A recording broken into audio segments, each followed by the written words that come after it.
শীতের মৌসুমটাকে বিভিন্ন বর্ণনায় রবিউল মুমিন বলা হয়েছে, অর্থাৎ এটা ইমানদারের জন্য বসন্তকাল। বসন্তকালে যেরকম ফল ফসল ফুটে, শীতের মৌসুমে ইমানদারের আমলের বসন্তের ফুল ফুটে, আমলের ফুল ফুটে। নবী করিম সাল্লাল্লাহু আলাইহি ওয়াসাল্লাম তিরমিজি বর্ণিত হাদিসে বলেছেন যে আশ-শীতা এটা হলো আল গনিমাতুল বারিদা, আশ-শীতা ফিস সাওম, আস-সাওম ফিস শীতা।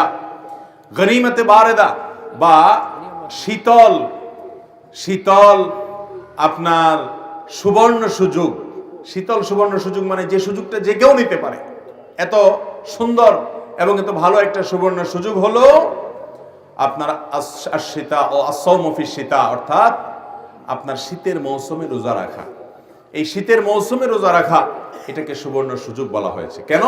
কারণ এই মৌসুমে দিন থাকে ছোট এবং রাত থাকে বড়। কোন এক সালাফ তার মৃত্যুর সময় তিনি কাঁদছিলেন। তার কান্না দেখে আশপাশের লোকজন তারা মনে করেছেন যে মৃত্যুর ভয়াবহতার চিন্তা করে বা মৃত্যু পরবর্তী কষ্টের কথা, আযাবের কথা চিন্তা করে, কিংবা দুনিয়াতে প্রিয়জনের মায়া ত্যাগের কথা চিন্তা করে বোধহয় উনি কাঁদছেন।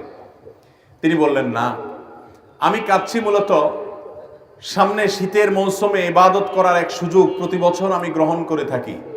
আমার মৃত্যু হয়ে গেলে শীতের মৌসুমে ইবাদতের এই সুযোগ থেকে আমি মাহরুম বঞ্চিত থাকব, সেজন্য আমি কান্না করছি। মোহতারাম হাজরিন, এই জন্য শীতের মৌসুম উপলক্ষে অন্যতম একটা আমল হলো দিনের বেলায় নফল রোজা রাখা।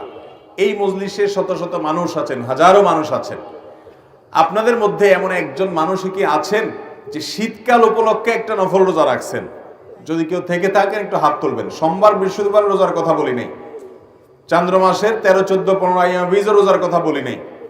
শুধু শীতের মৌসুম এই উপলক্ষে রোজা রাখার কথা হাদিসে বলা হয়েছে, উৎসাহ দেওয়া হয়েছে। সাহাবায়ে কেরাম রাখতেন খুব আগ্রহ সহকারে, এবং নবী করিম সাল্লাল্লাহু আলাইহি সাল্লাম এটাকে আল গনিমাতুল বারিদা বলা হয়ে বলেছেন।